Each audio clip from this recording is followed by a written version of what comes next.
In this lesson, you'll learn to write expressions with rational exponents in radical form and vice versa, and simplify expressions in exponential or radical form. How do rational exponents apply to astronomy?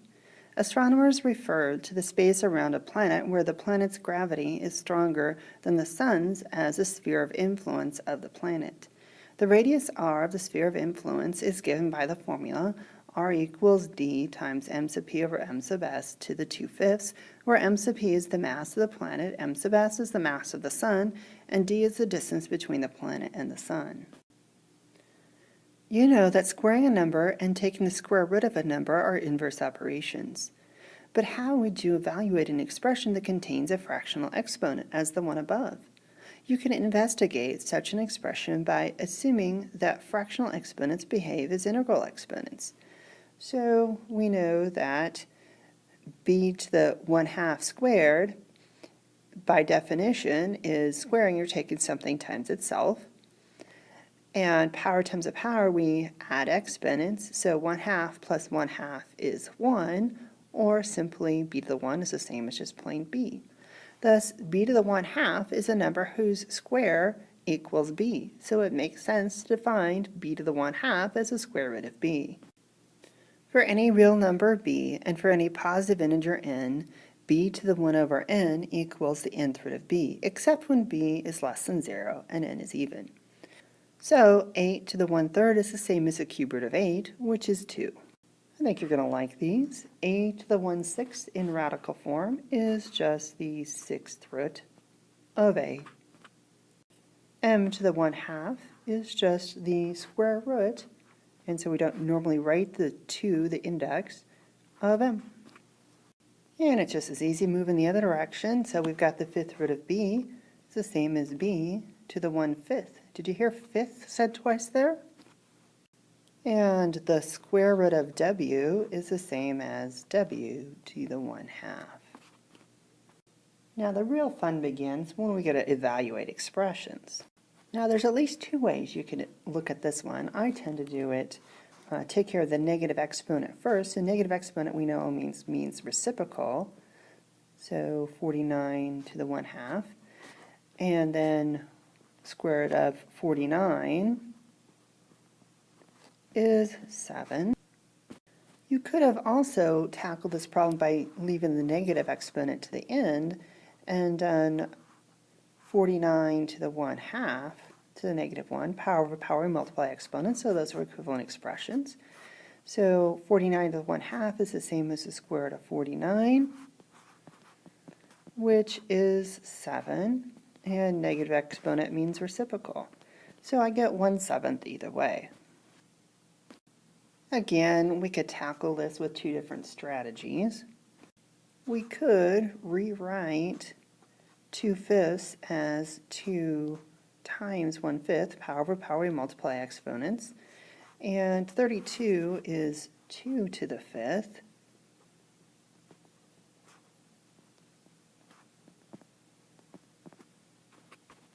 Squaring means we're taking something times itself, so we'd have 2 to the 5th times 2 to the 5th, and the 1/5 power would be the 5th root of that. So the 5th root of something raised to the 5th power is just itself, so we're going to have 2 times 2, which is of course 4. Now I would probably do it this way. I would rewrite it as 32 to the 1/5 squared, because I know, of course, that 32 is 2 to the 5th, and then power times a power, we multiply exponents, so 1/5 times 5 is just going to be 1, so I've got 2 squared, which is 4. To me, that's the quicker way to go. This example suggests the following general definition of rational exponents. For any non-zero real number b and any integers m and n with n greater than 1, b to the m over n equals the nth root of b to the m, which is the same as the nth root of b to the m, except when b is less than 0 and n is even.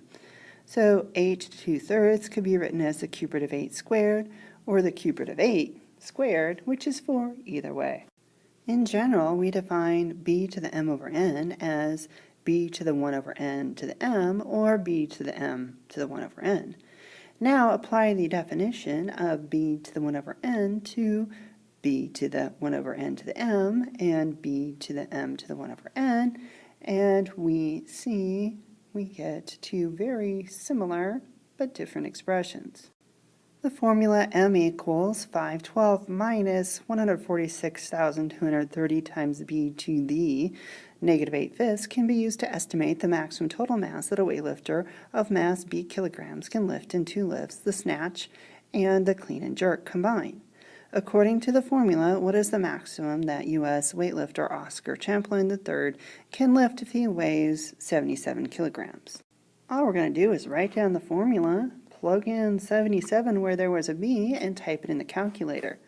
To type it in the calculator, we're looking for the caret key, which looks like the little arrow pointing up or American type roof, and it's located right above the x squared button, kind of catty corner upper left above the 7 on your keyboard. And I think for weightlifting they round to the nearest whole number, so we're going to round that to about 372 kilograms. And it's nice on the multi-view calculators because you can actually use the fraction button here as well. Back in the day with the last version of the calculator, we had to use a lot of parentheses, so this is a lot nicer. Well, Oscar Chaplin's total in the 2000 Olympics was 355 kilograms. Compare this value to the predicted value from the formula. He lifted less than the formula predicted, but the formula is predicting the maximum total possible, so it's unlikely that any human is going to meet that. Oh, here's some more that you like. Power times a power, we add exponents, so we're going to have y to the 1/7 plus 4/7. To add fractions, we need a common denominator, which they gave us. So 1 plus 4 is 5/7. Ta-da! Now, of course, we know negative exponent means reciprocal, so that's going to be 1 over x to the 2/3.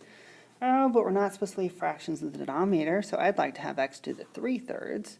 So I have 2/3. I need one more third to make 3/3.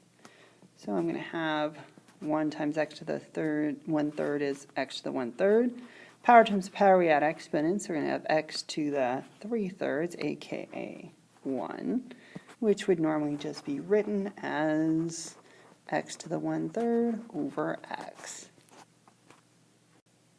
All of the properties of powers you learned in Lesson 5.1 apply to rational exponents. When simplifying expressions containing rational exponents, leave the exponent in rational form rather than writing the expression as a radical. To simplify such an expression, you must write the expression with all positive exponents. Furthermore, any exponents in the denominator of the fraction must be positive integers, so it may be necessary to rationalize the denominator. When simplifying a radical expression, always use the smallest index possible. Using rational exponents makes this process easier, but the answer should always be written in radical form. I'm going to rewrite 16 as 2 to the 4th and the 6th root as 1/6 power. And power per power, we multiply exponents, so we're going to have 2 to the 4/6 over 2 to the 1/3. Oh, let's reduce our fraction. 4/6 reduces nicely to 2/3, which is handy because power divided by power, we subtract exponents. So 2/3 minus 1/3 would be 1/3, which is equivalent to the cube root of 2.